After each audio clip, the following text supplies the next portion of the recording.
Independent thoughts, independent life. This is Chad Benson.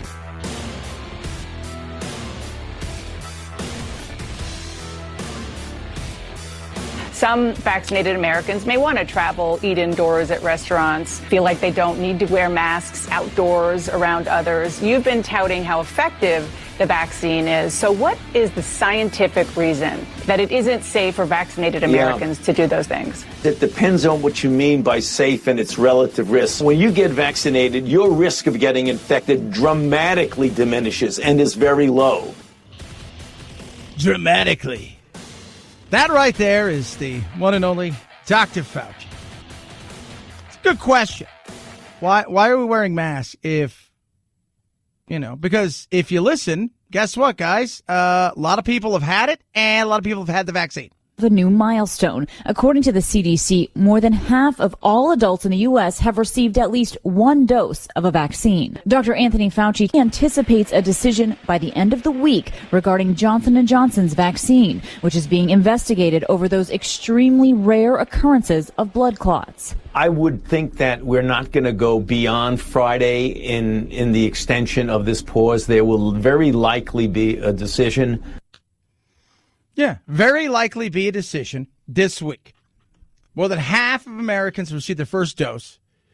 Things say, well, Chad, but the numbers are rising. The numbers are rising. They are. Hospitalizations, deaths. Look at those. There's a lot of people out there in states that really weren't exposed to this because they've been under real lockdown. And this is just the people that wanted to get it, they're getting it. The people that don't, they're not going to get it.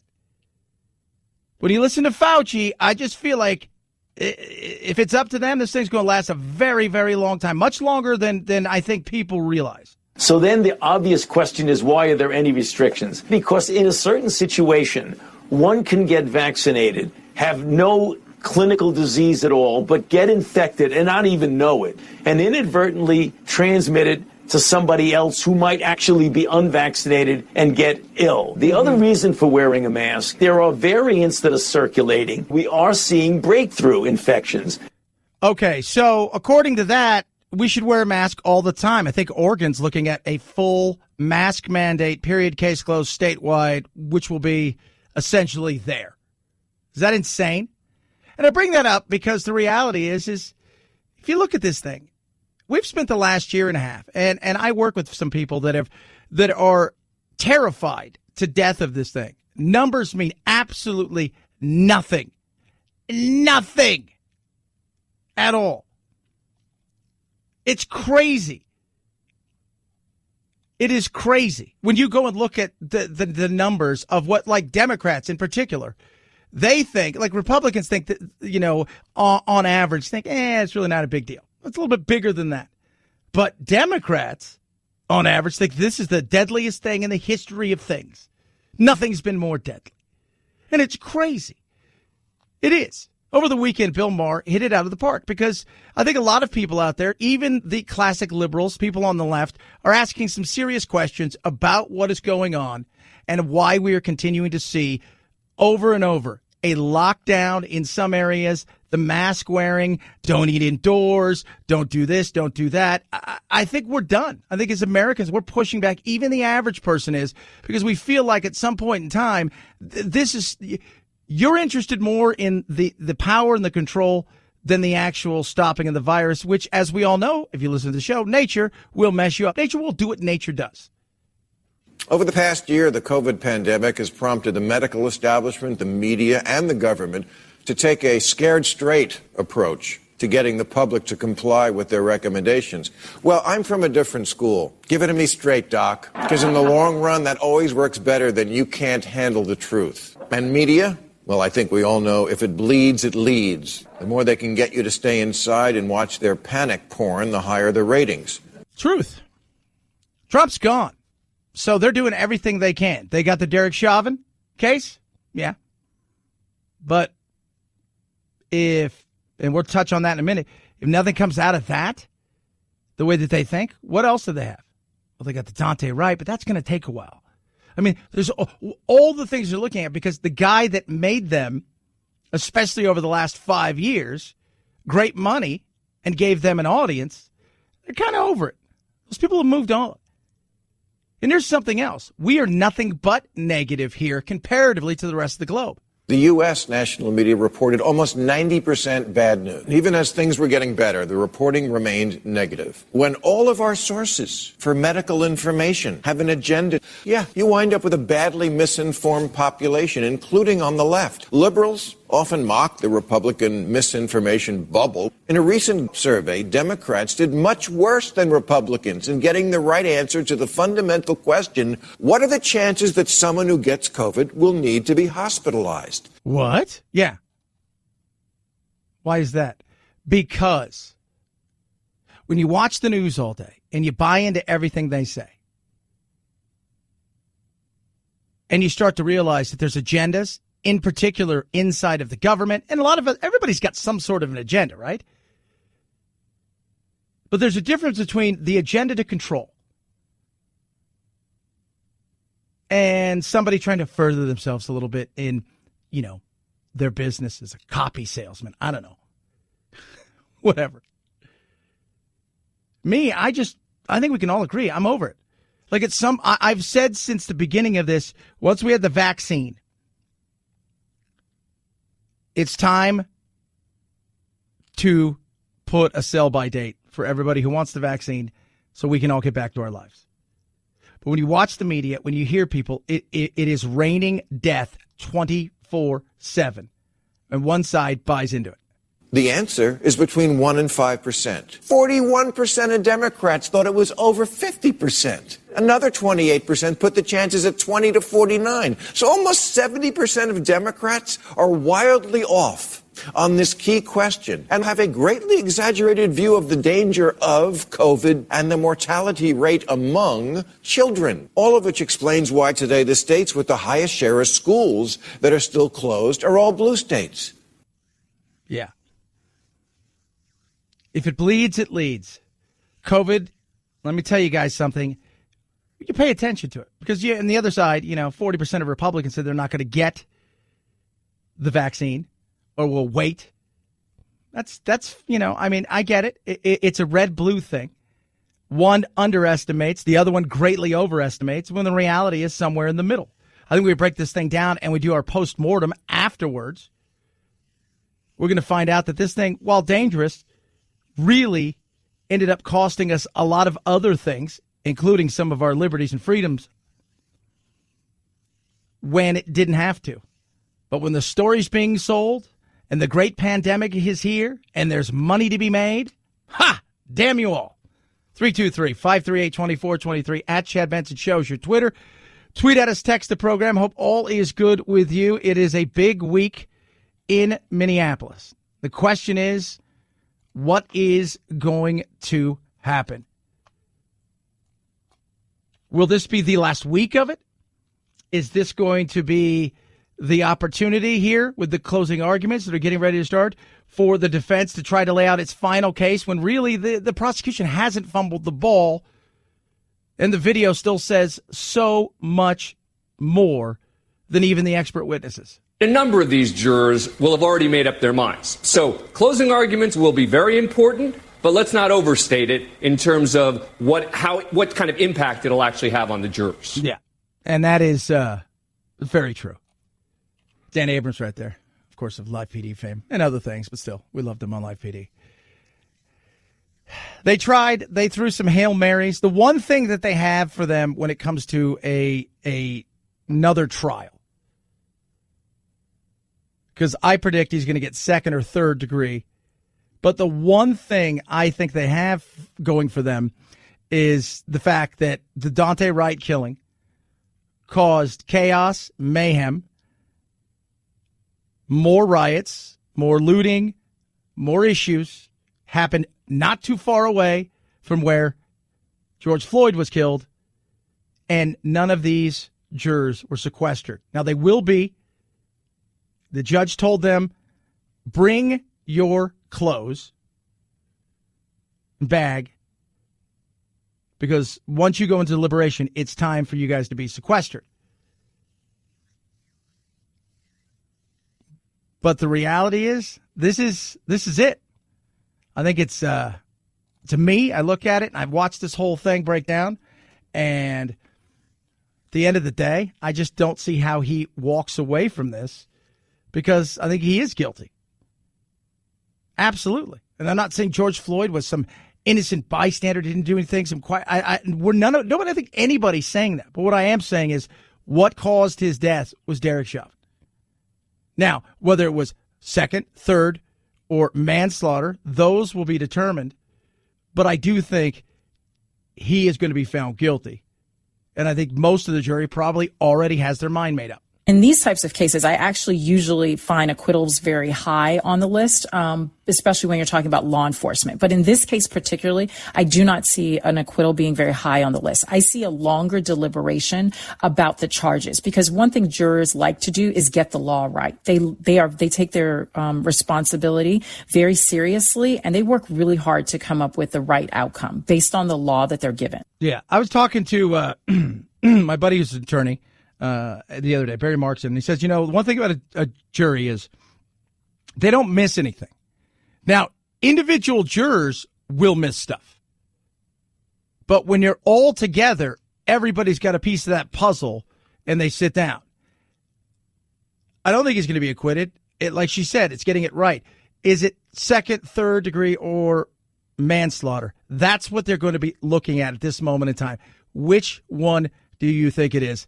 At least from my perspective. 323-538-2423 at Chad Benson Show is your Twitter. Tweet at us, text the program. Love hearing from every single one of you.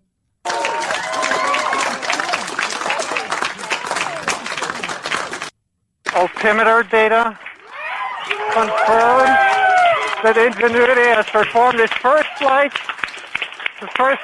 of a powered aircraft to another planet. Yeah, we've been droning Mars with our little Mars helicopter. How cool is that? Think about all this stuff we're going through, right? We got coronavirus. We have all the unrest. And at the same time, what's happening? We're droning around Mars. We got a little fly this thing around. Check this out. Look at this. Woo! From here, we are flying a helicopter in Mars. That, to me, is amazing. I think we always have to take a step back and realize, big good stuff going on out there. It doesn't get the press it should get, but that's pretty awesome. 323-538-2423 at Chad Benson Show is your Twitter. Tweet at us. Text the program. Masterclass. It's a masterclass over the weekend. I'm not going to lie to you guys. I get caught. I'm really kind of into poker. Like, I didn't know I would be. I don't know if that's a good thing or a bad thing, but Phil Ivey, they break down everything, how to get started. The whole thing is just amazing. And the way it's filmed, and it's not some scripted thing. You get the best in the world. We're talking about Serena Williams teaching attendance, Shonda Rhimes, Annie Leibovitz, Tony Hawk, the great skateboarder, all of them teaching you everything you could think about. So maybe you're thinking, I'd like to do this, Chad, but, I'd like to take maybe a hobby and increase my hobby to maybe an opportunity to do something. This is where Masterclass comes in. About 20 lessons per class, 10 minutes per lesson. Some go a lot longer, some a little bit shorter. But they're awesome. They come with workbooks and downloadable materials, everything. And it is improving every single day, adding new people, doing incredible things. I highly recommend it. It's 41 cents a day. You're going to get an extra 15% off. Get your annual membership. It is totally worth it. And you're going to be surprised. You can find some stuff that you never thought you'd be interested in. And lo and behold, you're like, well, I find this very interesting. And the knowledge, well, it's always great. Masterclass.com/Benson saves you an extra 15%. Masterclass.com/Benson. Chad Benson Show.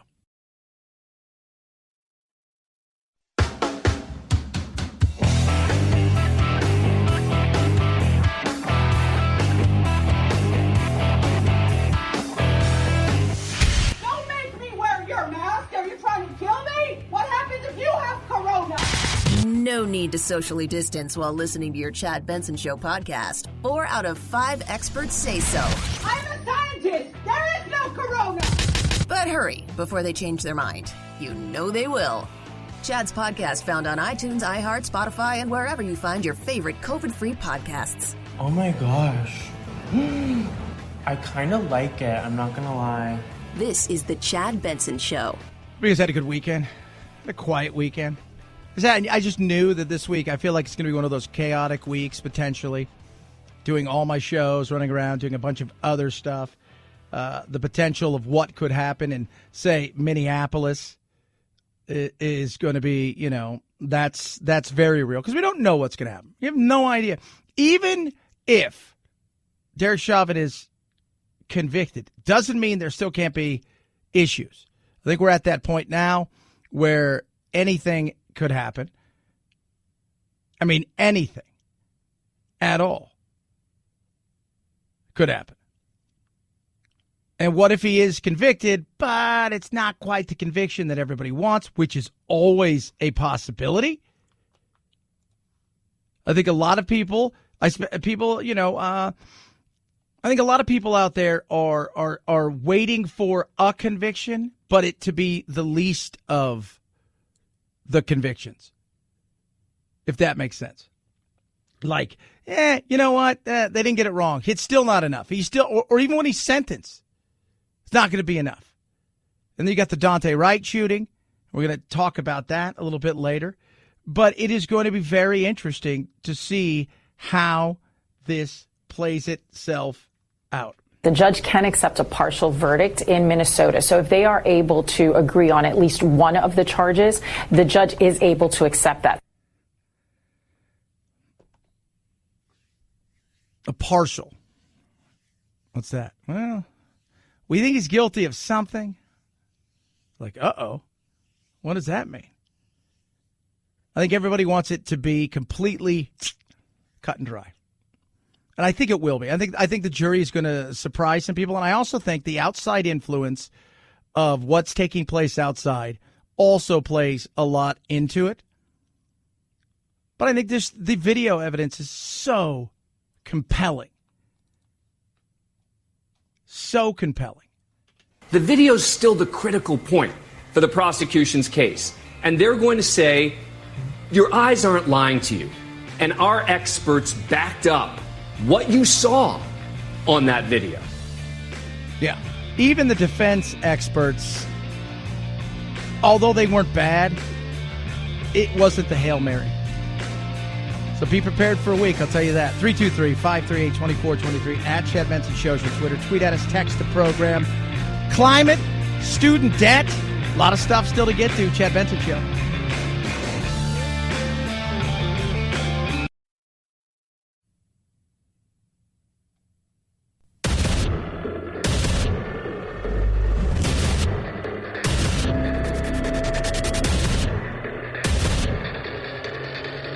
Independent thoughts, independent life.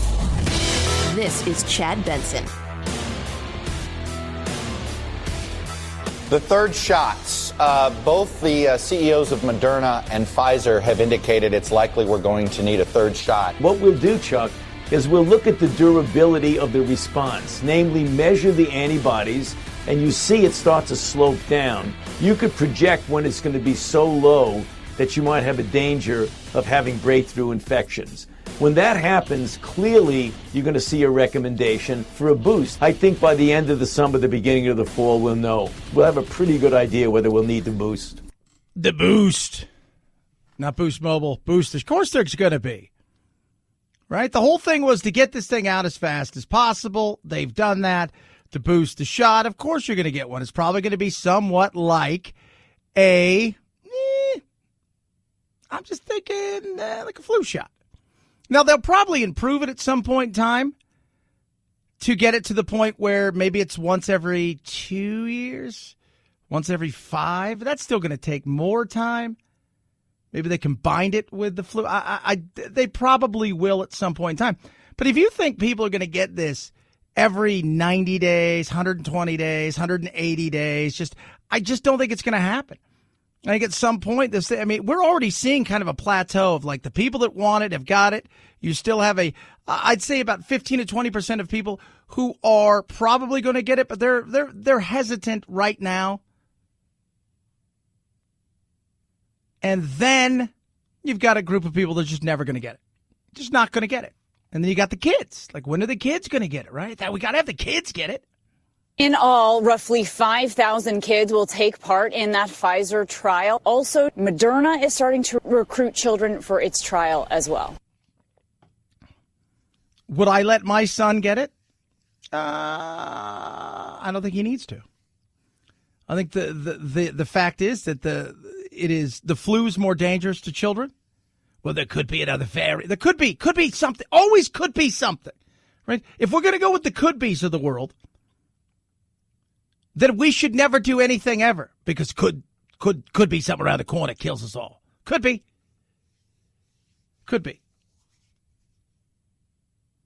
But I just feel like this thing's dragging out, and it's going to be longer and longer, and it's going to be longer and longer if certain people have their way. 323-538-2423 at Chad Benson Show is your Twitter. Tweet at us, text the program. Love hearing from you. Last week, shooter in Indianapolis killed 9 people. They had already taken his gun. Just think about that. They'd come once. His mom said he was suicidal. He said, dude, suicidal. Kid's got a lot of problems. She thinks he wants to die by suicide by cop. Came, got his gun, but guess what? Still managed to get more guns. 19-year-old Brandon Hull was questioned by the FBI last year after his mom told police he may try to die by suicide by cop. He was evaluated by mental health professionals. Deputy Police Chief Craig McCart says the case was referred to the Marion County Prosecutor's Office, standard protocol under the state's red flag law. Then the courts determine whether or not that person is a dangerous person and is able to possess a firearm. That case ended with the prosecutor, which sounds like the red flag law never kicked in. It did not go before the court. Yeah, didn't go before the court. So you got the red law, never went before the court. And so they took away his gun. But then what?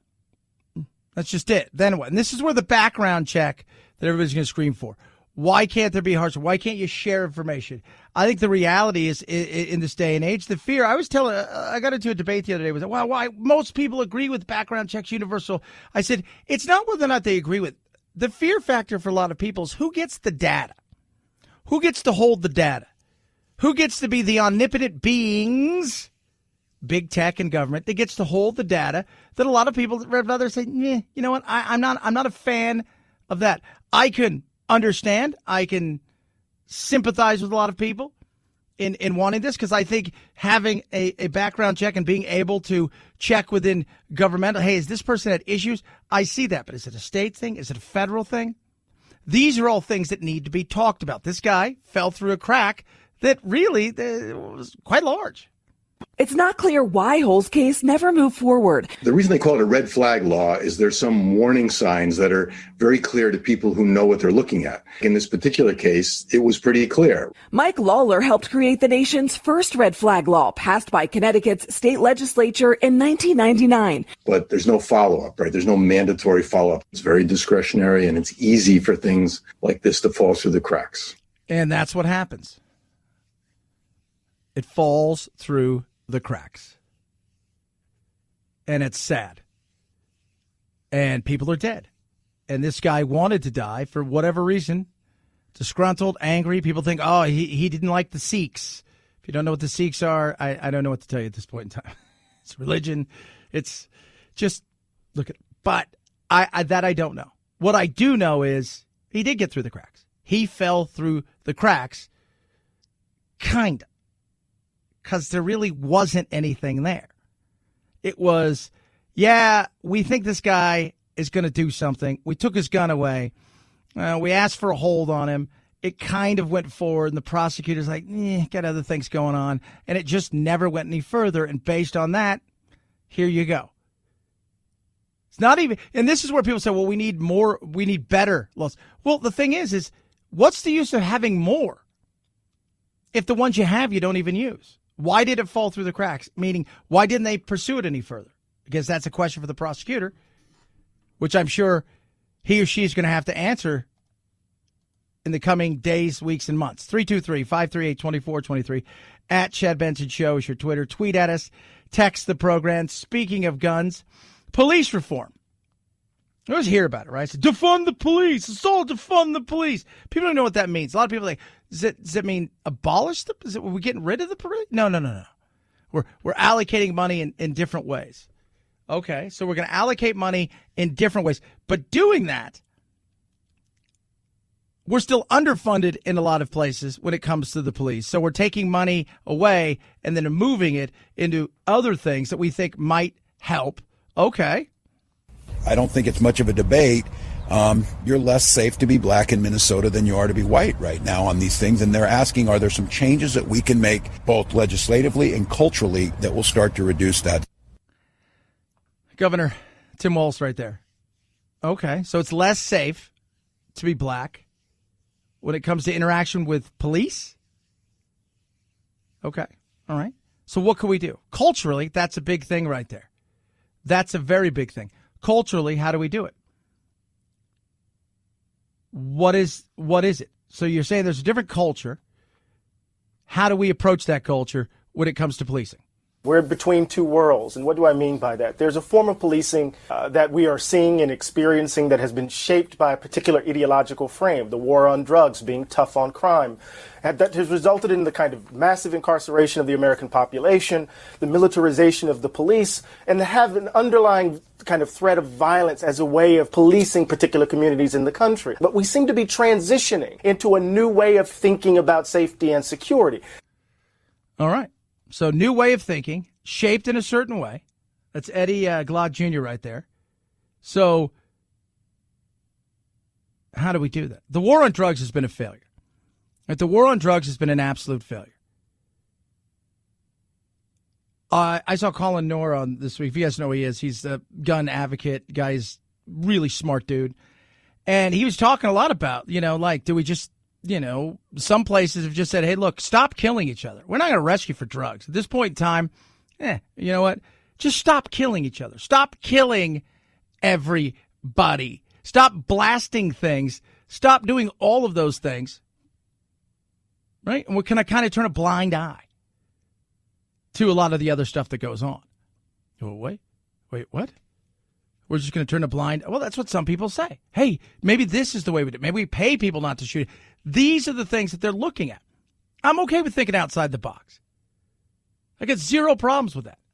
I think the war on drugs has been a giant failure.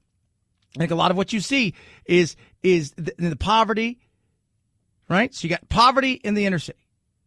With that poverty comes what? Comes desperation.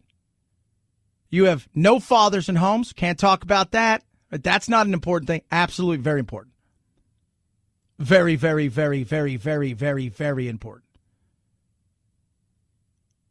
You've got young males in particular who feel like they got nothing. They're not going to have a chance to be anything. And they're being told that constantly by a lot of different people. White liberal media, you guys are victims. You are. We need to change a lot of things. It's not just about the police. And so one of the things that we have to do is we have to professionalize police, and we have to end any of this argument that somehow diminished, that defunding the police, that dismantling the police is any kind of talking point in American politics. So you have to reform police at the same time that you address a violent crime surge. Yeah. And there has been. Let's not forget there is a lot of issues going around in certain cities, in particular cities that had a much lower crime rate, that now we're starting to see giant jumps. Philadelphia, New York, Chicago, big jumps in violent crime. Huge jumps. How do we take that on? We need to take it on. It's like everything. You want to improve the neighborhoods? Well, you have more policing, stronger policing to keep the streets safe. You want to improve the neighborhoods in a lot of places? What's that do? That brings in investments because people decide, give kids school choice so they don't feel like they're desperate, stuck in a crappy ass school that just is awful. Get into the community to do stuff that really works with private-public partnerships that absolutely work. The continual, we need to fix this and we need to have a lot of conversations, and some of them are going to be tough across the board and uncomfortable. But like everything, you don't get somewhere good. You don't get somewhere unless you're honest, and by being honest in a lot of ways makes things uncomfortable. Well, you mean if we had more police? Yeah. People are safe and feel safe, they can put money in things. You can buy houses. Oh, you're talking about gentrification. Here you go. You can't have a conversation, even with me. They're going to invest money. That's how it works. Most people don't understand that. And then the school choice thing is huge. A lot of these places, these unions run it so there is no school choice. You're stuck. And if your school sucks, they just say, well, we need more money. No matter how much money you give them, it never seems to reach the student. Kids don't feel like they have anything, and it's that vicious cycle. 323-538-2423 at Chad Benson Show is your Twitter. Tweet us. Well, more on that because I think it's an interesting topic. I think we need to talk about it. I think it's absolutely the thing that we talk about when, in reality, people don't want to talk about stuff like this because, well, it's not. It's just a tough thing to talk about because it's always it's either we have to defund the police or leave policing the way it is or change it a little bit. There's conversations that have nothing to do with the police that will help the police. And there's conversations that I think a lot of police officers would love to have about their job description of being not an officer anymore, a drug counselor, marriage counselor, homeless expert, mental health expert. 323-538-2423 at Chad Benson Show, Twitter. Tweet at us. I'm an expert on my dog Doodle. I love the Doodle. You guys hear me talk about my dog? So my dog's a tweener. I don't know how old he is. He's probably 11 or 12. We got him. We thought he's like, he's 3 years old. We adopted him there. Find out he was like 7, 8. So we've had him for 3 years now. And he's just, he struggled, right? Like he struggled. In the last year, it was horrible. So 2019, we thought, I don't know if he's going to make it. 2020, we're like, we might have to put him to sleep. His hips are bad. Then we started giving him Canine VitaSmart. We tried everything. And Canine VitaSmart's a supplement. It's got vitamins, minerals, vegetables, omega-3, 6, 9, probiotics, all of these amazing things. You sprinkle it on your dog's food. Within 10 days, we're like, well, Doodle's totally different. Now we're a year plus into it. He is happy. He is healthy. He is bouncy. And I love it. Because as much as he drives me crazy, I love that dog. Thank you, Canine VitaSmart. Right now, try Canine VitaSmart from Rough Greens. This is what you do.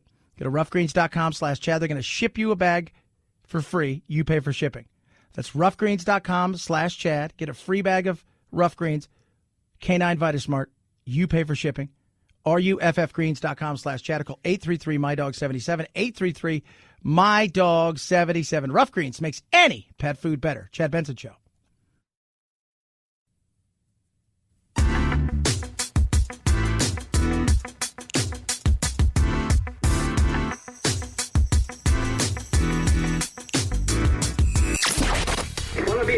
Give me a bowl of chili with plenty of pepper. Guess what, guys?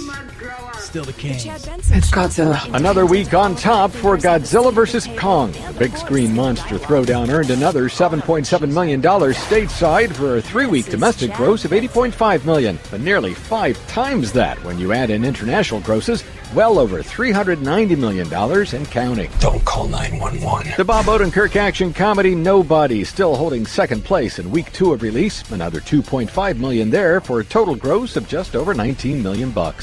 Yep. A lot of dollars for these movies comparatively to what we saw a year ago. Way down to where they should be, but better than where we were. And that's good. That's what we want. We want better than where we were. I think we'll get more and more and more and more and more open and bigger movies in the box office. I saw now that some of the movies they were talking about putting straight in to just the home viewing, and they'd already just kind of said, we're going to just do it. We're putting it in there, and just there's nothing else we can do. Now they're thinking, well, hold on a second. Maybe we're going to push this thing back, and we could get a 2 or 3 week run. I think that's great. I think it's absolutely great. I think it's what's needed. We need that. Because I'm missing. I haven't seen a movie in like 14 months, mostly because theaters weren't open. Then the movies I wanted to see would get pushed back a year. And you're just sitting there, and then I didn't have the time. did not have the time. We had our show change as far as our hours went, and that also set things up so it was a little tougher. But I do miss getting to a movie. You know, Jack was here. He's like, Dad, you know, he wanted to play outside because he's from California and they don't let him play outside. It's like, he's telling me stories like, Dad, do you remember when they used to make me wear a mask at the park? I'm like, the dumbest thing in the world. They made you wear a mask at the park. It's only for your safety. You're not taking this thing serious, Chad. 323-538-2423 at Chad Benson Show is your Twitter. Watch out for worms. Wildlife experts in several Midwestern states are asking the public to be on the lookout for the so-called jumping worms.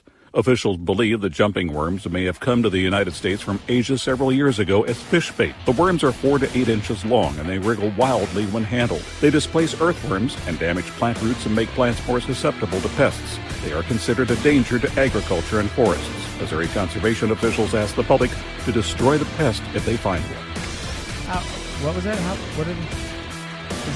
Is there something on there I should look at? Is there a defining mark with the worms?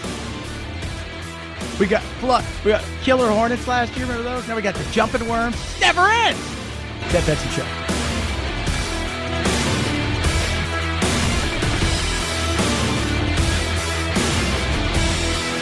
This is the Chad Benson Show.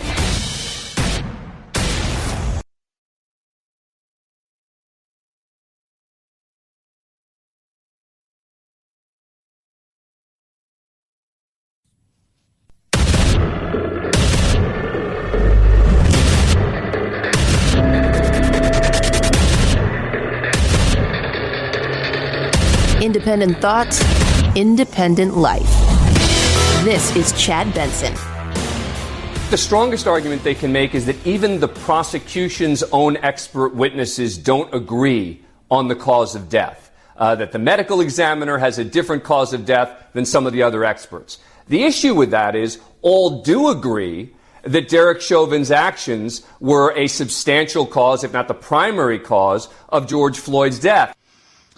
Yeah, defense. It's going, it didn't go great for them. I think they did everything they could. I talked to several attorneys and all said the same thing. They laid out a pretty good argument, the best that they're probably going to be able to lay out, but it doesn't mean that Derek Chauvin's going to walk away. That right there was the great Dan Abrams of Live PD fame. God, we need Live PD back, right? I always thought Live PD gave a real look into what it's like to be a police officer in a day-to-day world where you spend a good portion of your time dealing with things that you're a referee. Right? So you're a referee. This person's yelling at that person. This person has mental problems. It's this person, you know, some people just calling the cops for every little thing. It's crazy. But back to what I was talking about. I just don't think there's any chance the defense has this thing won. Now, anything could happen. I think a lot of people think, could there be a hung jury, right? Because all you need is one. It's all you need, just one to go, yeah, you know what? I don't think I don't think he's guilty of any of these things. And everybody's like, come on. I don't think he is. If there is a hung jury, there is no doubt that Derek Chauvin will be retried. But look, that's rare. Typically, jurors are able to reach a verdict. It's also possible that they'd be able to reach a verdict on one and be hung on another higher charge. Yeah. Translation is, we believe he's guilty, and a majority of us think it's this, but we all agree on it's at least this.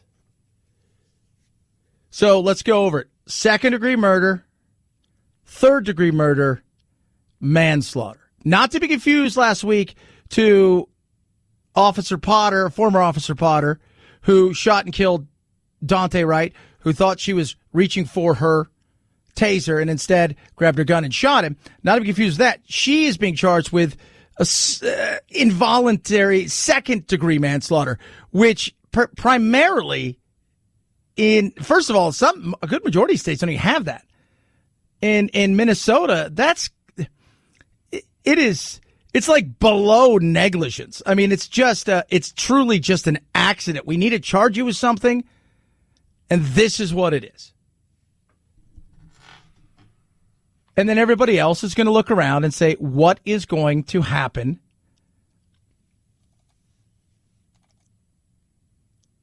even if he's found guilty?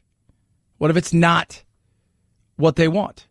Even if he's found guilty, could there potentially be other issues? One of those things is the sentencing, because I think a lot of people are going to look at it. Okay, let's say he is found guilty of second or third degree, or even manslaughter. So let's say those are the three.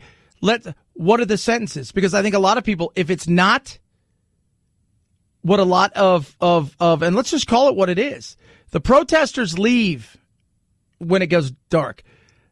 The people at night, they're there for destruction and anger. See what's going on in Portland, for God's sakes. What an absolute nightmare. We're so mad about George Floyd that we're going to burn down this place and we're going to destroy the historical society and we're going to do all of these things. Give us a federal. Some people are just looking for a reason, looking for something to be pissed about. For the two highest charges, murder, you're talking about typically 10 to 15 years. For the manslaughter charge, more like 4 to 5 years, but expect prosecutors to ask for an enhancement no matter what the verdict is. And we'll see how that goes. But they get the defense and the prosecutions will get their closing argument started. And the judge said last week, hey, guys, guess what? Bring your clothes, jury. Bring your overnight bags. You're going to be here for a couple days. We're going to sequester you. And there you go. So I'm assuming Thursday, maybe? Friday? Thursday, Friday? And if they reach a decision late Friday, does the judge say, let's hold it till Monday? Give you guys time to think about it over the weekend? Or do people want out? And just let's do it now. 323-538-2423 at Chad Benson Show is your Twitter. Tweet at us, text the program. Love hearing from all of you. Johnson & Johnson, how much longer will they be paused? I would think that we're not going to go beyond Friday in the extension of this pause. There will very likely be a decision. Yeah, I think it's going to probably be, it could be any day. So we knew that was coming. I didn't think it was going to be very long. When they start looking at and comparing the numbers, the consensus is that this is it's happened in several of these. Moderna probably has an issue when you look at it, per capita. Same thing with Pfizer. It's always a possibility. It's just they stopped it down. That good? Is that bad? I've heard some people say it's great because it shows everybody how much they care. And how serious they take it. For other people, by doing this in such a snap way, it has made it extremely tough for those vaccine hesitant to say, see, this is why we wait. This is why we're going to wait. This is why we're going to take time and not do the things that we thought we were going to do by getting the vaccine. We're just going to give it a year. We're going to give it a little bit longer. I think most people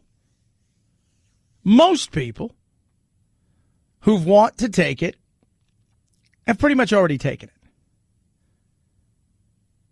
I think there's still some vaccine, maybe 10, 15, 20% at the most, hesitant people that are going to wait for when it's convenient for them. That's a number. That's also never underestimate the convenience factor. I always think people think that it's not. It is that important. We are a convenient nation. Like, we are super convenient. Hence the reason why we have apps we can do anything with. Now we got apps on our phone to order food, to order a car. We love convenience. So I still think that about 10% of the country, if given the opportunity, while they're vaccine hesitant, if given the opportunity and they're at a Walgreens, a Walmart, a supermarket or wherever, and somebody says, hey, would you like a vaccine? Okay. It's like, it's a snap. But there's some that just aren't going to get it. They're not. And where's the other thing? My thing is the mask thing. Fauci talked about the mask. I think a lot of people think, well, hold on a second. For me, I've had it. I've gotten my vaccines. Why are we still doing this? Why is this charade, if you will, continuing to go on in a lot of different ways? You saw it last week with Fauci. If you could have worn 8 masks, and I get being cautious, but how about giving people a drop dead, either take it by X, Y, and Z, or don't take it, but at this date, call it July 1st, call it June 1st, call it July 4th. We're going to get things back to normal. There's going to be no more restrictions. And the federal government's going to say, we're opening this up to the states. States will still be allowed to do what they want to do, but this is what we're setting out there. And the governor should do the same thing. Because at some point, doesn't it feel like, you're going to be held hostage by somebody else's choice not to get the vaccine? And which is fine, but why is their choice not to get it going to impede on my life? I'm curious. Some vaccinated Americans may want to travel, eat indoors at restaurants, feel like they don't need to wear masks outdoors around others. You've been touting how effective the vaccine is. So what is the scientific reason that it isn't safe for vaccinated Americans to do those things? It depends on what you mean by safe and its relative risk. When you get vaccinated, your risk of getting infected dramatically diminishes and is very low. That's great. That's what I want to hear. So it dramatically diminishes. It's very, very low. Nothing is 100% certain. Remember, these things, 90 to 95% effective. Those go up with the more people that are vaccinated because there's less of it out there. Less chances of you catching it. But nothing is 100%. The one thing that seems to be 100% is if you've got the vaccine and you happen to catch it, it's mild to you're asymptomatic as opposed to getting very sick. So then the obvious question is, why are there any restrictions? Because in a certain situation, one can get vaccinated, have no clinical disease at all, but get infected and not even know it, and inadvertently transmit it to somebody else who might actually be unvaccinated and get ill. The other reason for wearing a mask, there are variants that are circulating. We are seeing breakthrough infections. Yeah. Okay. I understand that. You're seeing but I can't live my life based on the what if scenario, because the what if scenario is everywhere all the time. And if we're going to be in a situation where we're going to decide, okay, from now on, what if? What are we going to do? Probably nothing. We're probably just going to freeze. And that's not good. 323-538-2423 at Chad Benson Show is your Twitter. Tweet at us. Text the program. You heard me talk about home title lock. I've warned you. Title thefts, very real. Cyber thieves, what do? They remove you from your home's title. Simple and easy. They become the owner. And then it's up to them as far as what they want to do with your house. And you won't even know it. Home Title Lock is here to protect you. Facebook saw a massive breach. You guys saw that. 500 million names and accounts. What's that do? Addresses, names, personal information. Easy now for thieves to do this. It's becoming more and more prevalent. You protect your credit. People are worried about identity theft. This is growing faster than identity theft because this is something, especially now in a marketplace where people are looking at their homes and they've got tons of equity in there, a place for them, cyber thieves, to steal your stuff. Easy. And you'll never even know about it. Home Title Lock will protect you from that. So what I want you to do, go to HometitleLock.com, register your address, see if you've been a victim. Use code radio to receive 30 days free protection. That's code radio at HometitleLock.com. HometitleLock.com. Code radio. 30 days free protection. Chad Benson Show.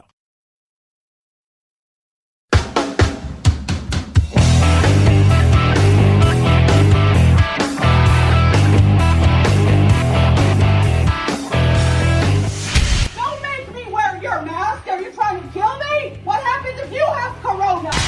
No need to socially distance while listening to your Chad Benson Show podcast. 4 out of 5 experts say so. I'm a scientist. There is no corona. But hurry before they change their mind. You know they will. Chad's Podcast, found on iTunes, iHeart, Spotify, and wherever you find your favorite COVID-free podcasts. Oh my gosh. I kind of like it, I'm not gonna lie. This is the Chad Benson Show. 5, 4, 3, 2, 1, 0, ignition, liftoff. Now it's time to find out what's trending. What's trending? Yeah, what does that mean? I mean something, right? Like it's trending on the old internet. What's trending? Let's find out what's trending. Let's find out. Let's do it. Let's do it. Start at Google.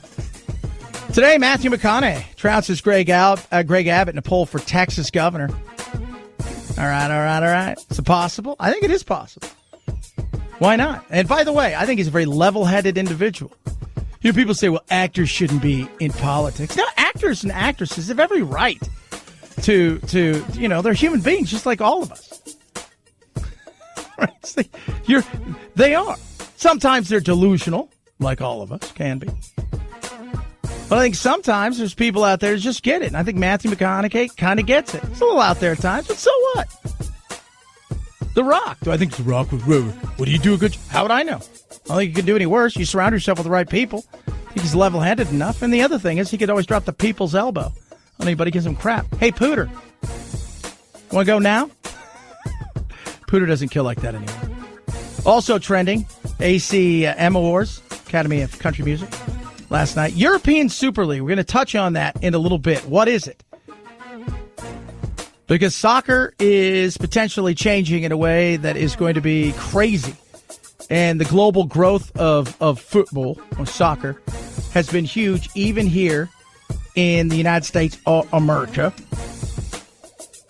And it's interesting to see how much it's trending. Also, head over to Twitter. Guess what? Oath Keepers last night. They were on 60 Minutes, but the European Super League is also trending there. Big time. Why? People are asking questions. Could you imagine what potentially this could mean? In Europe, basically saying, you know what, we've got this league here, but we've decided we're going to do another league with just the best teams in the world. It's going to be very interesting to see how they pull this thing off, if they can. And Oklahoma City, trending on Twitter. So, to look back, the Oklahoma City bombing, it's 1995. Some of those things, you ever notice, like, man, it felt like it was not too long ago.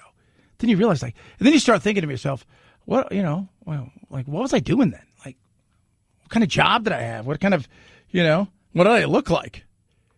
It's that long ago. 323-538-2423. At Chad Benson Show is your Twitter. Tweet at us. Text the program. Earth Day's this week. Was it the 22nd? That's Thursday. We're going to talk about climate change. I think it's something we should be talking about. Got zero problems with it. Is it the future? Is this the sixth wave when it comes to a change in the world? We've seen it with the mechanization of things, right? Then you move and you start to come into the more modern world, going from a position where we started to manufacture and the growth, and then continually growing from there into essentially turn of the century, last century. Not this past one, the one before that. It's like we're pretty much horse and buggy still. To 69 years later, we're on the moon. That's amazing. 323-538-2423. At Chad Benson Show is your Twitter. Speaking of the moon, or at least Mars, we did something today. It's pretty cool. Chad Benson Show.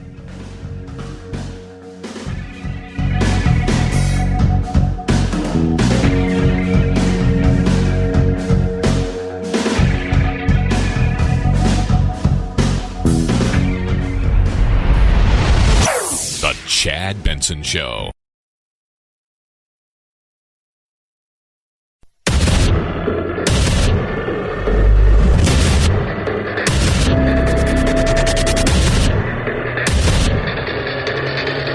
Independent thoughts, independent life. This is Chad Benson. Over the past year, the COVID pandemic has prompted the medical establishment, the media, and the government to take a scared straight approach to getting the public to comply with their recommendations. Well, I'm from a different school. Give it to me straight, Doc, because in the long run, that always works better than you can't handle the truth. And media? Well, I think we all know if it bleeds, it leads. The more they can get you to stay inside and watch their panic porn, the higher the ratings. Yeah, so true. Bill Maher talking about the coronavirus. And the coronavirus, what really interests me is, I love the fact that I'm a statistics guy, right? Like, I like just straight out facts. And I do realize that data and facts can be twisted. Stuff can be left out. You may not have all of the data. That's the reality of it. You got to take what you can get. And I think a majority of times you get a good majority of data, you can make a real, honest decision or opinion about something. And all you hear, like over the weekend, there's a 40% essentially of people who aren't getting, this, right? So there's 40% of the counties where things aren't moving along as far as the vaccine goes. Can you guys tell me who you think resides in those counties? Which way they lean? If you said it right, you'd be absolutely correct. To the right side of the aisle. To the right side of the aisle. Okay. See, they're idiots. They're stupid. They don't believe in science. It's not that I don't think they believe in science. I just think some people out there look at this and say, look, it's not as deadly. Oh, it's totally deadly. Don't you watch the news? Don't you understand how deadly it is? Well, first of all, we don't get any of the good. The U.S. national media reported almost 90% bad news. Even as things were getting better, the reporting remained negative. When all of our sources for medical information have an agenda, you wind up with a badly misinformed population, including on the left. Liberals often mock the Republican misinformation bubble. In a recent survey, Democrats did much worse than Republicans in getting the right answer to the fundamental question, what are the chances that someone who gets COVID will need to be hospitalized? Oh, this is what I think is interesting. Because my friends who have panicked, my friends who've overthought, my friends who've done all these things, they sit there and whatever's told to them, they buy into, right? Like the right, they go sometimes overboard, looking, searching, trying to be the cool kid in the room, trying to decipher stuff or going, again, everybody wants affirmation, not information. When it comes to this, though, it's not hard to look up some of this stuff. It's not. Well, how can the left, aren't they the smartest of the group? How can the left be wrong? They're not just kind of wrong. I think we all have a friend that thinks if they get this thing, it's pretty much over, right? Like this is the airborne, this is Outbreak. You've ever seen that movie? Right? Starts out Patrick Dempsey and a monkey that bites him, then he gets sick. This is Forrest McDreamy.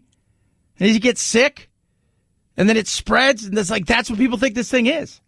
The answer is between 1% and 5%. 41% of Democrats thought it was over 50%. Another 28% put the chances at 20 to 49. So almost 70% of Democrats are wildly off on this key question and have a greatly exaggerated view of the danger of COVID and the mortality rate among children. All of which explains why today the states with the highest share of schools that are still closed are all blue states.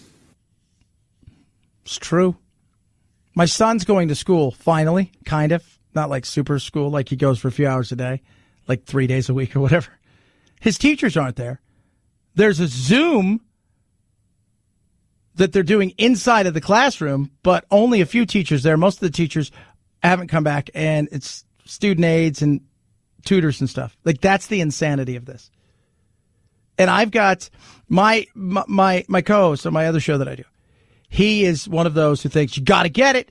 This is it. What if you get it? It's going to be worse. Everybody he's ever known who's had it, it's the worst thing they've ever had in their life. Because you never hear about the other, 50 million people like, yeah, I had it and it sucked a little bit, or I didn't even know I had it. Or no, it's just whatever is there to sell and to push That's what happens. Because if it bleeds, it leads. And we've talked about this since the beginning. There's no fair and balanced, right? As Fox would say, there's no unbiased looks. And it's just, this is what it is. And it's been a boom for them. And when you take that and think about the fact that they haven't had Donald Trump, it's been 100 days plus since he's been off Twitter. And have you guys noticed? It's a little bit quiet. Right? Nation scrolls more calmly, says one. One person says, my blood pressure's gone down 20 points. He hate followed Trump. You need to get a new job. Other people say, hey, you know what? I'm glad I don't have to defend it all the time. It's amazing. And all that stuff, again, overblown. So much of the stuff was completely overblown. And COVID's been one of those. Yeah, it's something that you can look at and say, it's serious. We need to take absolute as much precaution. But did we need to shut everything down? Don't know. We need to take precaution. But after you get your shots and you've maybe even had it and got your shots, do you need to wear a mask all the time? Like when does... No. It's the abundance of caution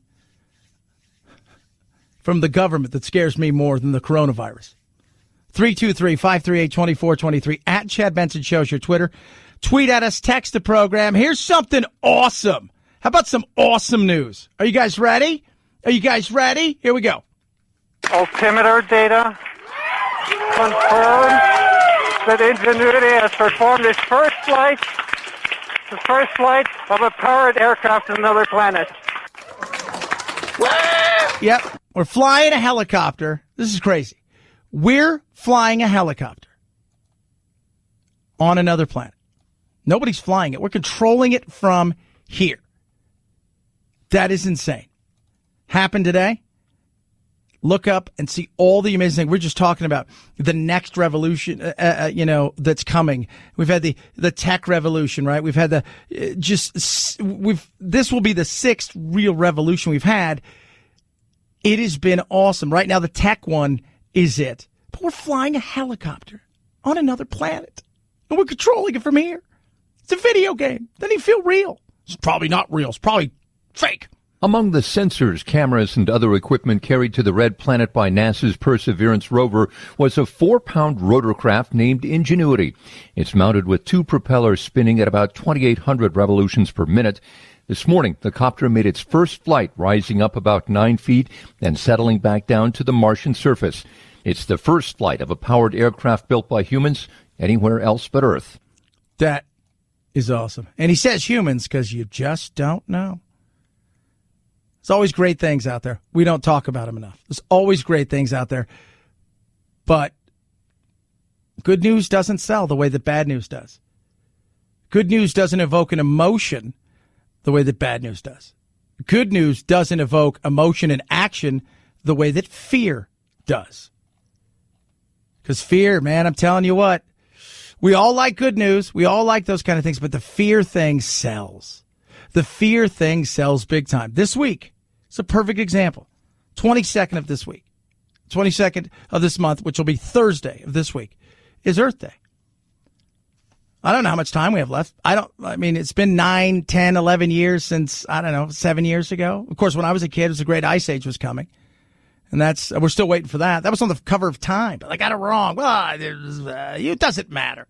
When we talk about our responsibilities as human beings, as parents, grandparents, there is nothing more important than leaving this high a planet healthy and habitable for our kids, grandkids, and future generations. This is a moral responsibility. Let us be clear. The debate is over. The scientific community has spoken in a virtually unanimous voice. Climate change is real. It is caused by human activity and is already causing devastating damage. Climate change has been around for a long time. Weather and the climate are going to change, right? The weather and the climate are two separate things, but weather changes. So does climate. Human beings have had hotter times and colder times, as had other creatures. But we need to take better care. And this is the problem, is we can't have conversations, right? So it's fear mongering or ignoring.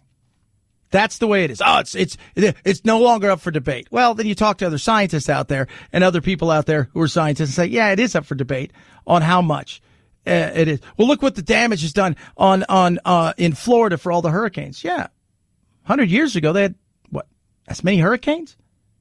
In some decades more? But the damage wasn't as big. Yeah, because people didn't live in the places where the damage is being done. If you don't live at the beach, imagine this. If all of the houses, say 20 miles or so away from the beach, weren't there, what kind of damage was being done? Well, probably not the same. There you go. There you go. There's a lot that goes into it that we don't talk about. As human beings, we learn to adapt, and we need to treat our Earth better. There's no doubt. You won't get an argument from me. This is where the sixth wave possibly is coming in with greener energy. Doesn't mean we're gonna save the planet. I don't know if this planet needs saving the way that a lot of people think it is, because it's a great cause and it's another fight, right? Because there is no great war for especially a younger generation. The scientists have told us that we as a global community have less than a decade, fewer than 10 years, to act boldly to transform our energy system away from fossil fuels and into energy efficiency and sustainable energies, or our entire planet will face irreparable harm. Okay, so we got less than 10 years. It's getting worse, right? Everything's getting worse. Always getting worse. Never gets better. You know, just like with COVID, nothing ever gets better.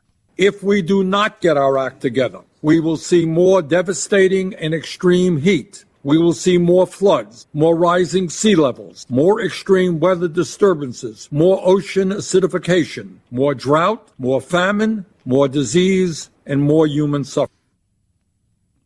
Famine has been crushed in extreme poverty in so many ways. Is there still famine? Of course there is. But you go look compared to what it was decades and decades ago.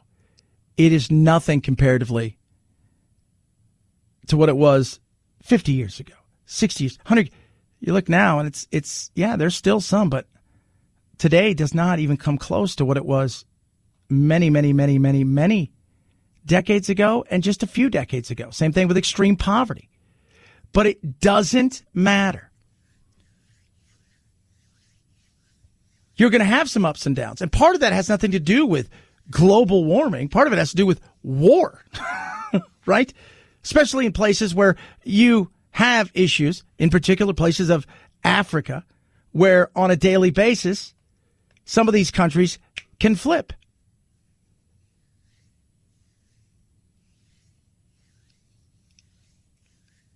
Since 1980, annual deaths have dropped to an average of 75,000 when it comes to famine. That's less than 10% of what they used to be. So think of that. There's a lot that goes into it, but fear is the most important thing because fear sells. Psychologically, fear sells, greed sells, love sells, emotion sells. We need to take better care of the planet. If there's money-making opportunities, phenomenal, and I think there is. So for those of you out there who's like, oh, this makes money, it's a good thing. And with technology will come great opportunity. But never forget, it's a sales game. 323-538-2423 at Chad Benson Show's your Twitter. Tweet at us. My pillow has my slippers. Not my slippers. I mean, they're my slippers are mine, but you can get your my slippers from My Pillow. 40% off. 3 layers. Amazing, durable, all days, indoors, outdoors. I wear mine. So they have moccasin and slip-on styles, all kinds of colors, 6-day money-back guarantee, 1-year limited warranty, 3-tier cushioning system. So you got the patented fill from MyPillow, the Comfort Memory Foam, and the patented Impact Gel, made from USA soybeans, and it is so comfortable. Limited time right now, 40% off. You go to MyPillow.com, click on the radio listener square, enter code Benson, start saving. You get 40% off or call 800-983-4975. When you do that, again, code Benson, you're going to save big. Plus, check out all of the other stuff that they have, which is awesome. The My Pillows, the mattress toppers, you name it, they've got it. But these slippers are awesome. Get yourself some slip-on style ones. very comfortable. And that, I'm telling you, you can wear these things all day. Walk outside, you'll love them. MyPillow.com, promo code Benson, MyPillow.com, promo code Benson. Save 40% on the My Slippers. Chad Benson Show.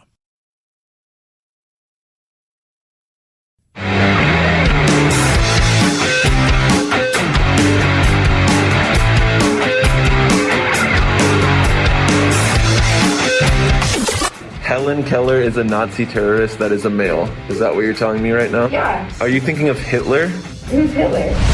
Vaccines work, but only the Chad Benson Show is 100% effective against stupidity. Do you know what D-Day is? D-Day. A person? A rapper? God, Karen, you are so stupid. Check us out on Facebook, Twitter, Instagram, and wherever you find your favorite woke-free podcasts. This is the Chad Benson Show. So you guys know I played soccer in Europe, spent time over there fumbling around in the lower leagues trying to become a professional long before we see what we have now, which is tons of American kids going over there at a super young age. Still love the game. I do. I absolutely love the game. Watched a few games this weekend between the golf and me playing some golf. But there's been an offer for Europe's biggest leagues to come together and to form a super league, like a mega league. And the money might be too good to turn down. So imagine if we took the NBA, but we took 6-8 teams in the NBA. Teams that would just be always there, right? The Lakers, one of those teams, right? They're not going anywhere. Maybe you pick 5 or 6, the big team. And we're going to have a super league of basketball. We're going to go to Europe.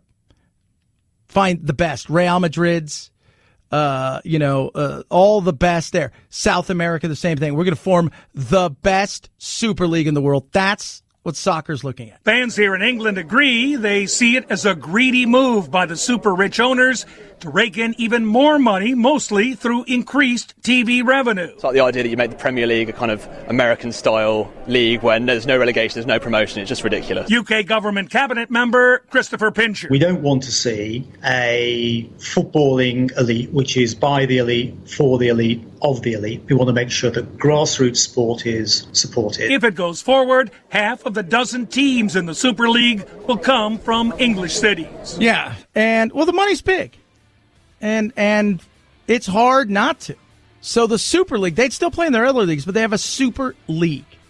And you'd get Manchester United, you get, Chelsea and Man City, all these major clubs would all play against the other elites in a massive league. And $6 billion potentially a year. That's hard to turn down, kids. It is. Be interesting. Could you imagine that for us with baseball or any other thing? Chad Benson Show. This is the Chad Benson Show.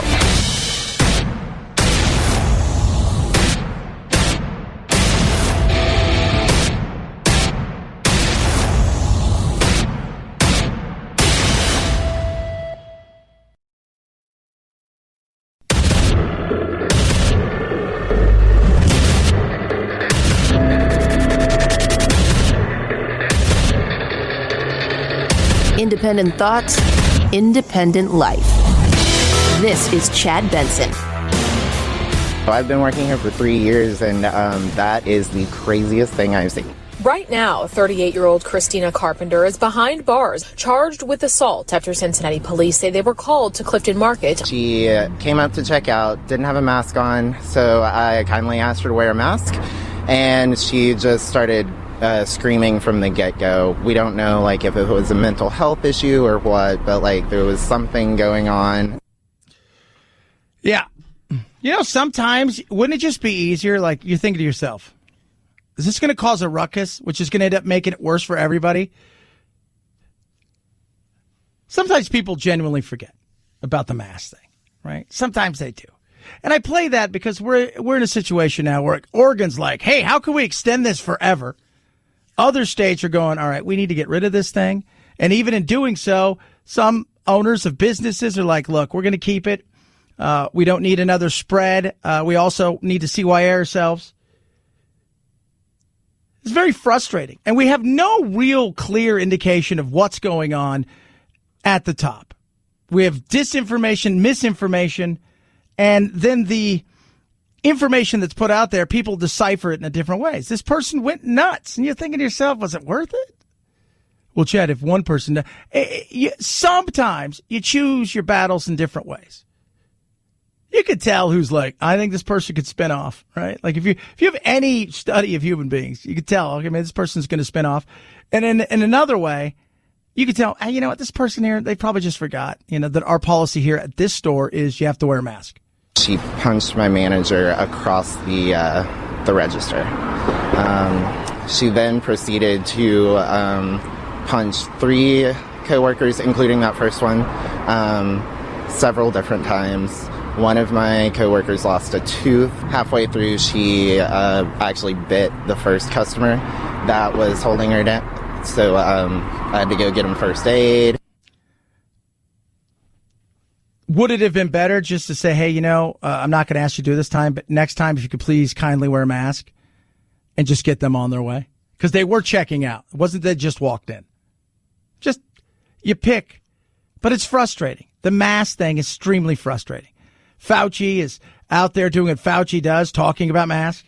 Some vaccinated Americans may want to travel, eat indoors at restaurants, feel like they don't need to wear masks outdoors around others. You've been touting how effective the vaccine is. So what is the scientific reason that it isn't safe for vaccinated Americans to do those things? It depends on what you mean by safe and its relative risk. When you get vaccinated, your risk of getting infected dramatically diminishes and is very low.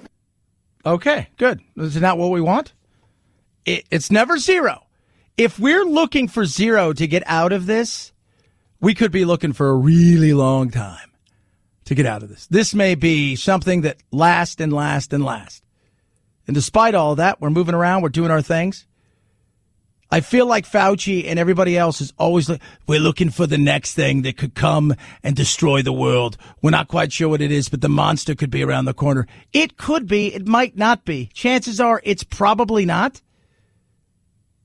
But based on the things that have happened with this one, I think that people aren't going to be taking the direction they did with the last one. The politics, the BS. But I can't worry about what potentially may be around the corner. So then the obvious question is, why are there any restrictions? Because in a certain situation, one can get vaccinated, have no clinical disease at all, but get infected and not even know it, and inadvertently transmit it to somebody else who might actually be unvaccinated and get ill. The other reason for wearing a mask, there are variants that are circulating. We are seeing breakthrough infections. Yeah, okay. So, for good, right? Let's just wear a mask all the time then. Always. That's it. Just wear them forever. Chad, now you're being ridiculous. No, I'm not. I'm just trying to prove a point. It's always negative. Everything's always negative. It's always negative. One side of the aisle and the other side of the aisle. They find their negative issues with the other side and they fight. Here's something that shouldn't be negative. We should look at it in a very real way and say, all right, look, this thing's bad. It's worse than the flu. But it's not the deadliest thing on earth. And if maybe, just maybe, we're smart about this, little social distancing, right? Wear a mask for a few months. We get this thing under control, not fight with each other. But when you watch the news, it's the worst thing ever. Over the past year, the COVID pandemic has prompted the medical establishment, the media, and the government to take a scared straight approach to getting the public to comply with their recommendations. Well, I'm from a different school. Give it to me straight, Doc, because in the long run, that always works better than you can't handle the truth. And media? Well, I think we all know if it bleeds, it leads. The more they can get you to stay inside and watch their panic porn, the higher the ratings. Absolutely true. And the funny thing is, if you look at the way that this thing is broken down, became Republican, it became Democrat. Because that's the way everything is. Right now, it doesn't matter what it is. If it's nice out today, somebody's going to go, it's because of global warming. It's getting hotter. And you're like, you can't enjoy. I know people do that.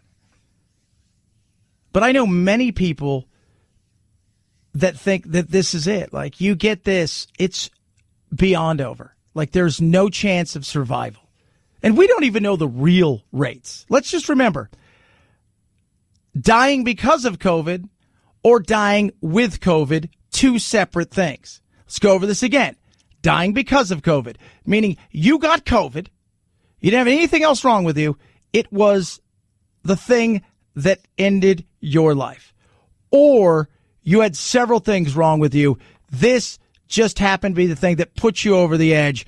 But the reality is you were close to that edge anyways. The U.S. national media reported almost 90% bad news. Even as things were getting better, the reporting remained negative. When all of our sources for medical information have an agenda, you wind up with a badly misinformed population, including on the left. Liberals often mock the Republican misinformation bubble. In a recent survey, Democrats did much worse than Republicans in getting the right answer to the fundamental question, what are the chances that someone who gets COVID will need to be hospitalized? So think about that. People, you don't believe in science. Mock all the time. My co-host of my other show, he thinks we should have worn 5 masks. We should have done all of these things. And he starts breaking down all of this stuff.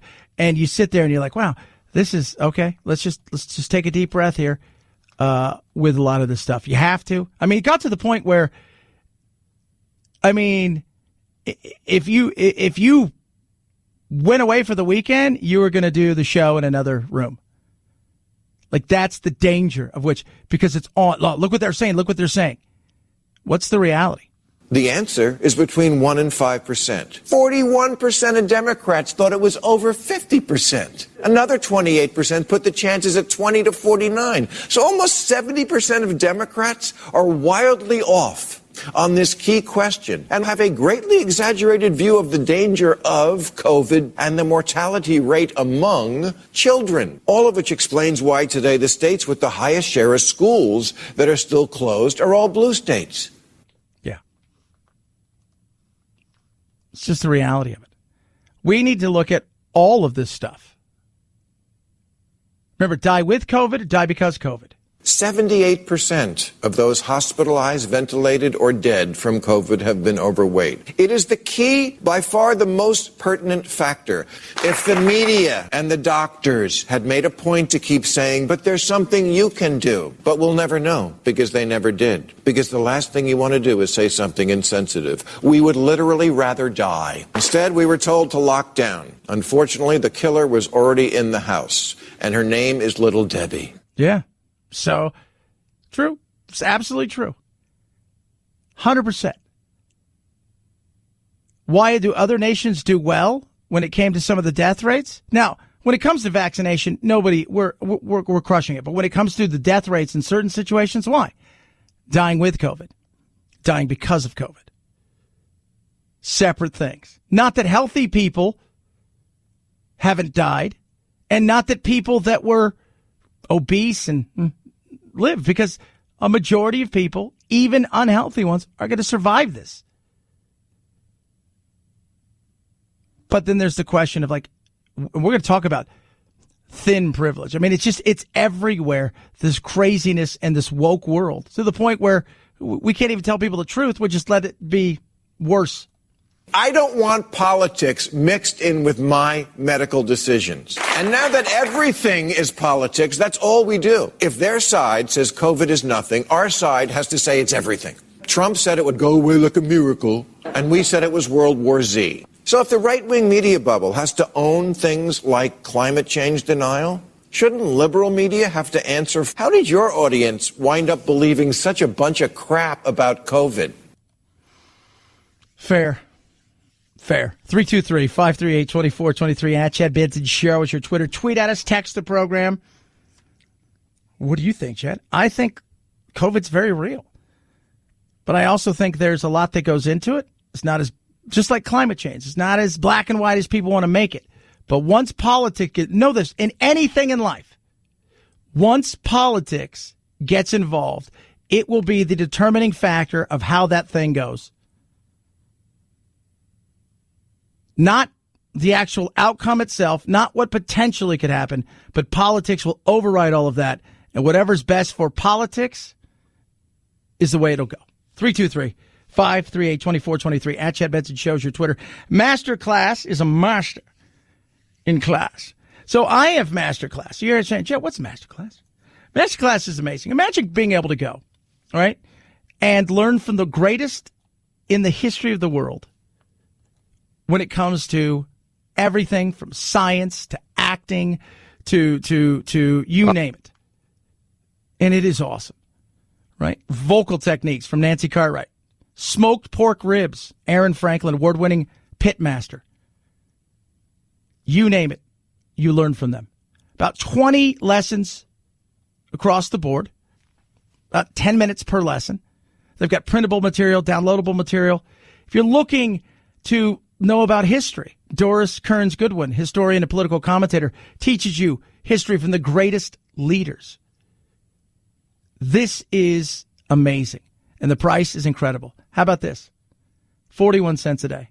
41 cents a day to learn from Judge Apatow, Malcolm Gladwell, Judy Blume, Helen Mirren, Samuel L. Jackson, Martin Scorsese, you name it. They all teach classes, and you'll love it. It's Masterclass. Save an extra 15%. Simple and easy. Go to masterclass.com/Benson. 41 cents a day. So cheap and yet worth it. It is a lifetime of knowledge right at your fingertips. Masterclass.com/Benson. Masterclass.com/Benson. Chad Benson Show.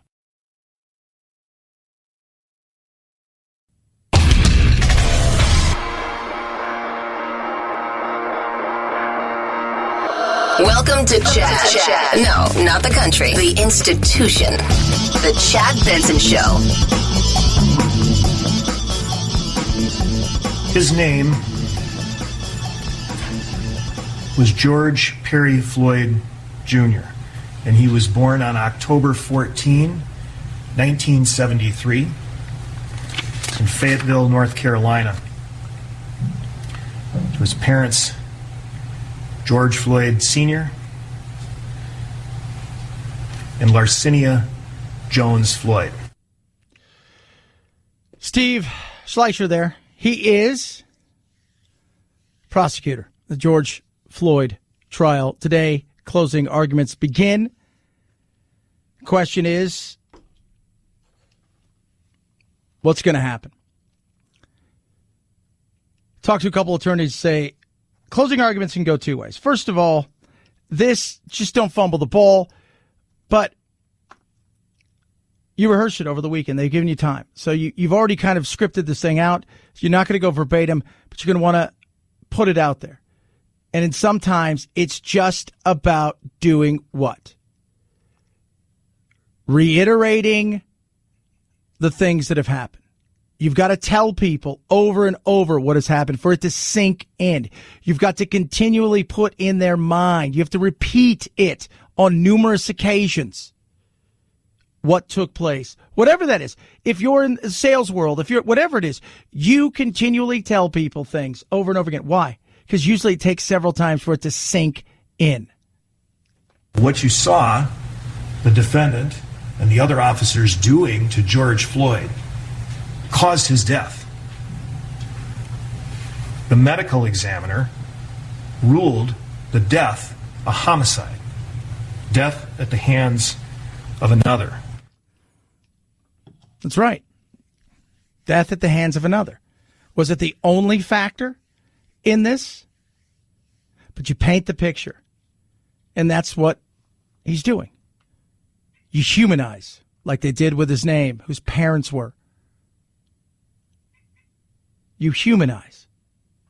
Just a human, just a man, lying on the pavement, being pressed upon, desperately crying out. A grown man crying out for his mother. A human being. Paint the picture. We'll see. I mean, it is going to be very interesting to see the way the defense handles this, because Hail Mary's all they've got. Hung jury may be the only thing they have. And that doesn't happen very often. If there is a hung jury, there is no doubt that Derek Chauvin will be retried. But look, that's rare. Typically, jurors are able to reach a verdict. It's also possible that they'd be able to reach a verdict on one and be hung on another higher charge. They were told to bring their overnight accommodations. They may be here for a few days because now that this closing argument's beginning, and depending on how long the defense goes, the minute that it goes to the jury, they're going to be sequestered. So we'll see. The city's on edge. Right now, you still have people who are reacting to the Daunte Wright shooting and death. And then you couple that with this, and now it is a place that is rife for a potential of who knows what. Hopefully nothing. But you don't know. 323-538-2423. At Chad Benson Show is your Twitter. Tweet at us. Text the program. Chad Benson Show.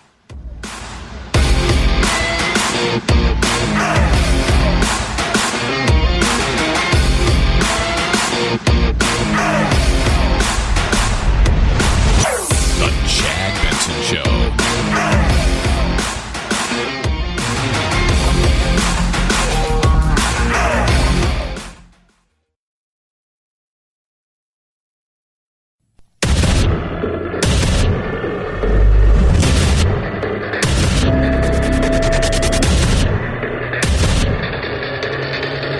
Independent thoughts, independent life.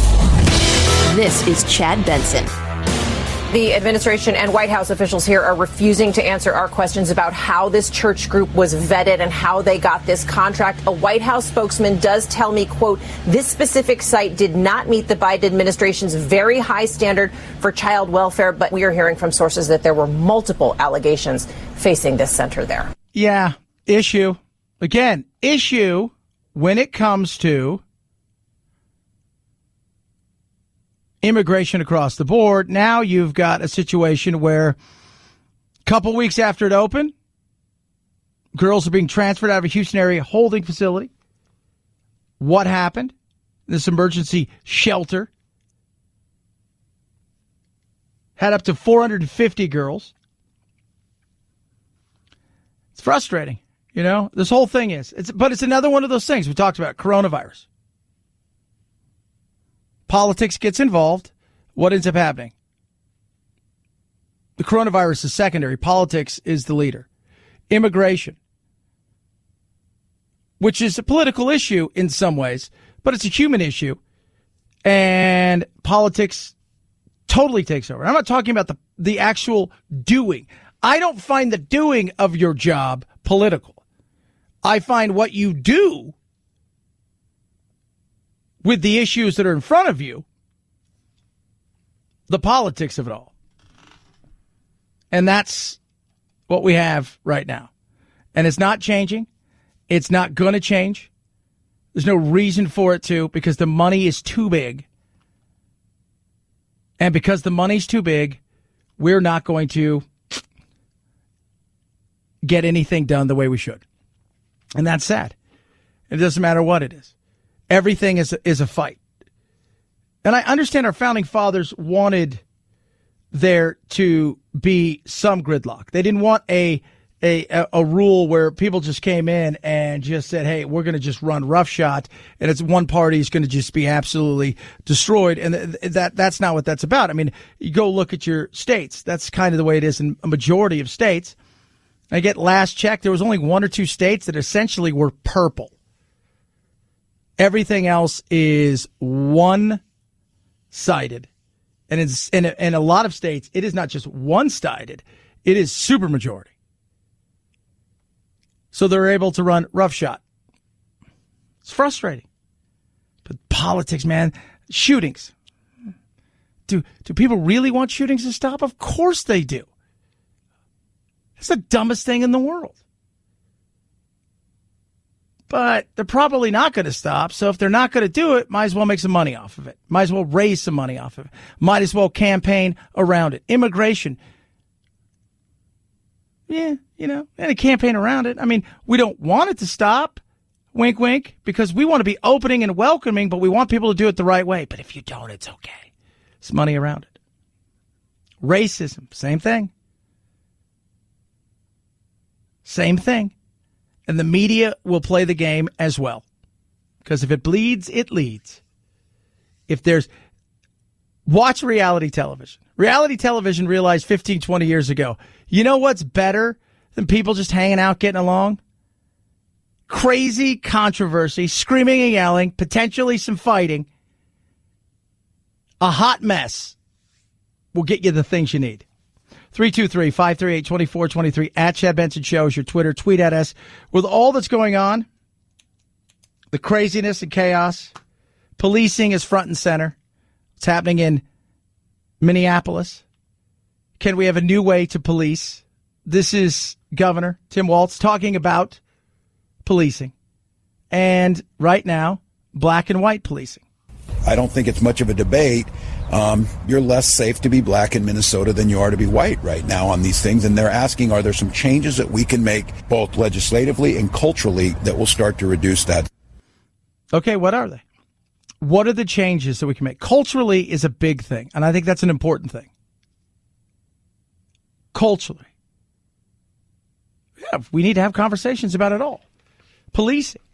Do we need to look at a better way of policing? 100%. Do we need to use modern techniques? Yeah. Do we need to start figuring out, like the war on drugs, right? It's the biggest waste of time. I think if we can kind of all admit it, it was a huge moneymaker, right? And we got a government that's telling us drugs are bad. In many cases, they're the biggest drug dealers of all. So there's all of those things that play into it, but there's lots of money involved, right? So, follow the money. Stuff happens. We need to look at everything. That includes the way that policing is done. That also includes the way that we look at the cultural side of things. Not just on the police side, but on people of color. What is it that you think about the police? When do you start not trusting the police? Parents. Fathers, not in homes. Can't talk. Oh, yeah. We can't talk about it. We should talk about it. We should talk about the systemic racism that has taken place throughout the police force. How real, how prevalent is it? How much does the media play a role in all of this? Where if a cop gets shot today, nobody's paying attention really. But if a white guy gets shot by a cop, nobody cares. But if a black guy does, it becomes a massive story. What about that? Those are all things that we should ask and see what plays. How relevant are all of these things as we talk about? These are all things that are real. Can't have conversations anymore. It's not about having conversations. It's about defunding. It's about all of these things that it's not a real thing. Defunding the police is, if you want to allocate money in certain areas, fantastic. You want to send cops back to school to get their degrees in psychology and drugs and stuff like that and make them special parts of it? Fantastic. The abolishment of it is the dumbest thing in the world. Rashida Tlaib tweeting, no more policing, incarceration, and militarization. It can't be reformed. Anna Palmer, is there a real divide in the Democratic Party? I think Congresswoman Tlaib is really out there on her own right now. And you've seen this pullback of Democrats after she made that tweet. Among them, Jim Clyburn, even progressives like Bernie Sanders. They do not want to have the rallying cry for the base to be defund.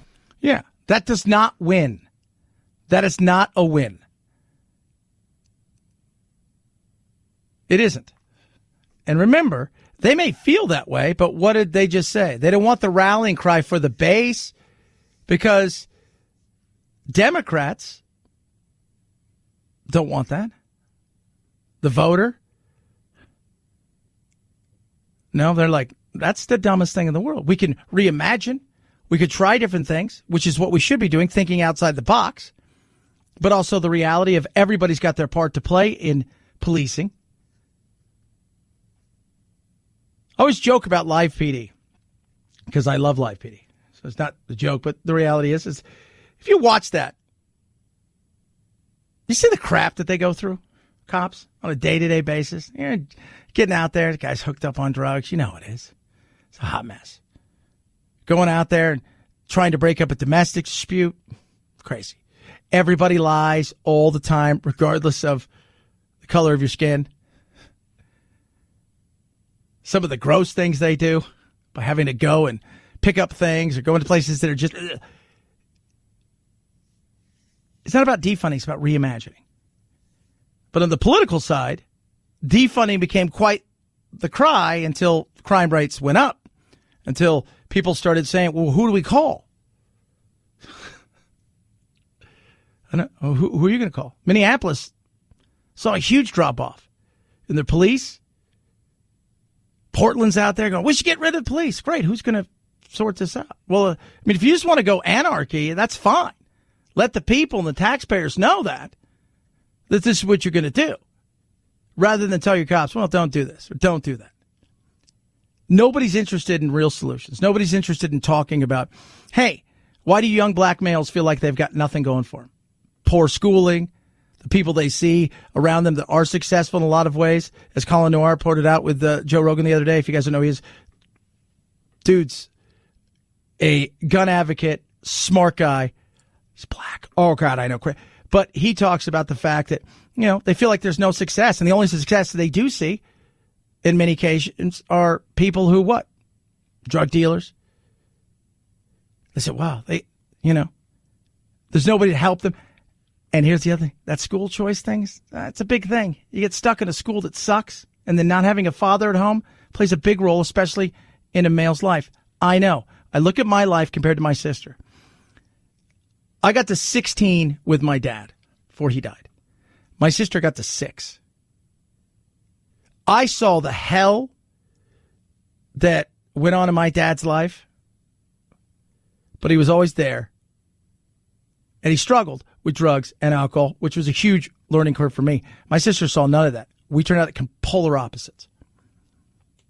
And my mother to this day says, if your dad was around, not saying your sister would have been perfect, but I don't think any of this stuff would have happened the way it did. 7 kids, 4 of them a hot mess when it comes to drugs and alcohol. 1 of them brain damage, all of these kind of things. Your sister, having a father around is extremely important. We can't talk about that. A lot of things we're not allowed to, because it's all about feelings more than facts, and having a conversation that would eat into somebody else's, how should we say, their meal. They don't like that. Doesn't matter the side of the aisle. 323-538-2423 at Chad Benson Show is your Twitter. Tweet at us, text the program. Love hearing from every single one of you. I do. Talk a lot, actually. Box office. Good weekend at the box office. Not great, but a good weekend at the box office. And IHOP's got a new shake. Don't know if I would drink it, but I will ask you, would you? Straight ahead. Chad Benson Show.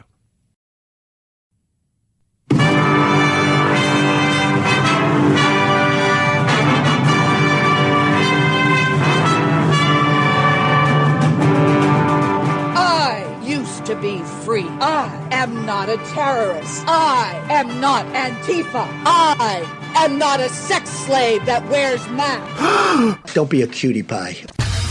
Probably sit around and cook some soups and eat bread and desserts and just get all fat and sassy. You're ruining my life, man! Yeah, you haven't seen anything yet. You're listening to The Chad Benson Show. It's Godzilla. Another week on top for Godzilla vs. Kong. The big screen monster throwdown earned another $7.7 million stateside for a 3-week domestic gross of $80.5 million, but nearly 5 times that when you add in international grosses, well over $390 million and counting. Don't call 911. The Bob Odenkirk action comedy Nobody still holding second place in week 2 of release. Another $2.5 million there for a total gross of just over $19 million.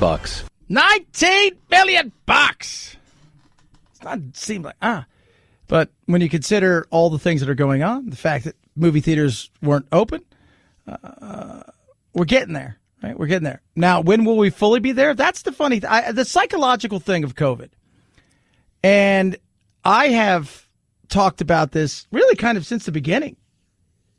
We've said, hey, look, at some point we are going to get out the other side of this. I thought it'd be sooner by now, but I'm no expert. I'm also no expert in the way that the politicians are going to handle things because they've got their own agendas and only they know what they're going to do. So nobody's an expert outside of them and what they're going to do. Just like nobody's an expert on what I'm going to do today because it's me. But I sit here and I'm thinking to myself, I don't know when we're going to get back to normal.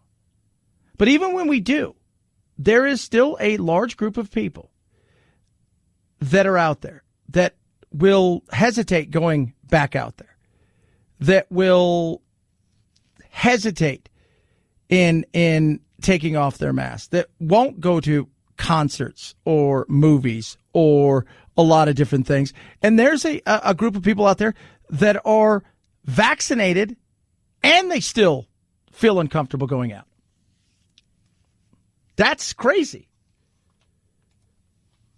And to get ourselves back to a point where we're going to be rocking and rolling, we're going to need those people. There's a psychological thing, too, when it comes to not just whether or not some people are going to go outside, just being able, even if you feel like, hey, I can resume my life normally, but because of the start-stop and the worry that if tomorrow there's a new variant and your state may shut it down,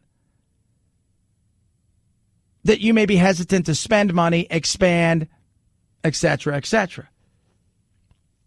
Businesses are struggling right now, too, because while they're already pushing for another stimulus, by the way, more money, more free money. And, hey, a lot of businesses out there, yeah, give people more free money. But guess what? There's also a lot of businesses out there that are struggling. Just find people that work.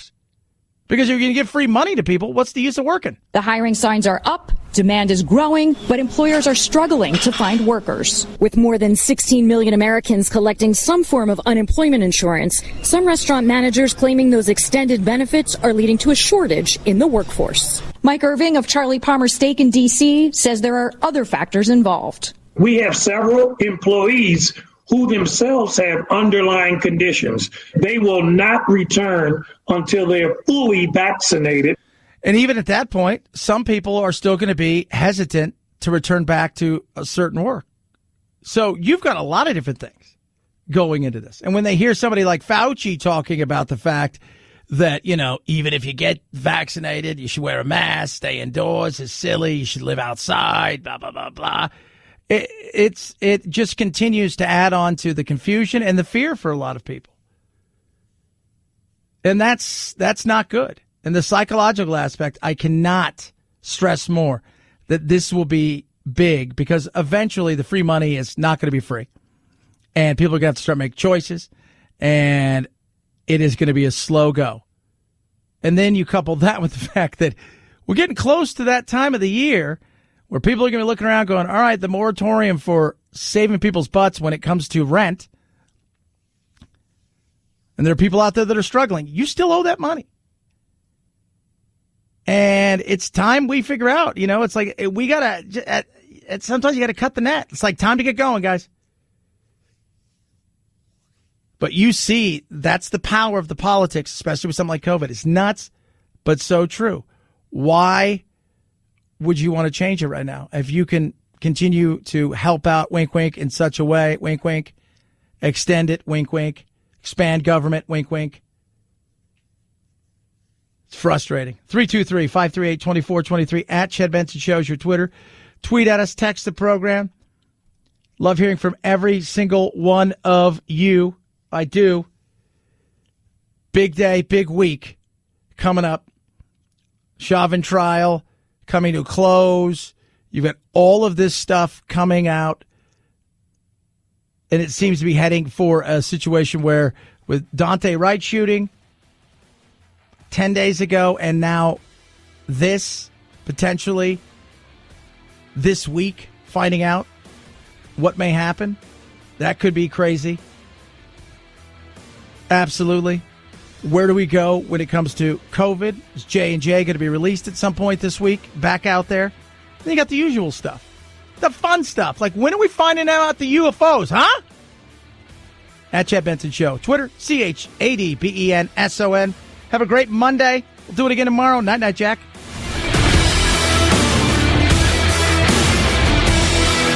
This is the Chad Benson Show.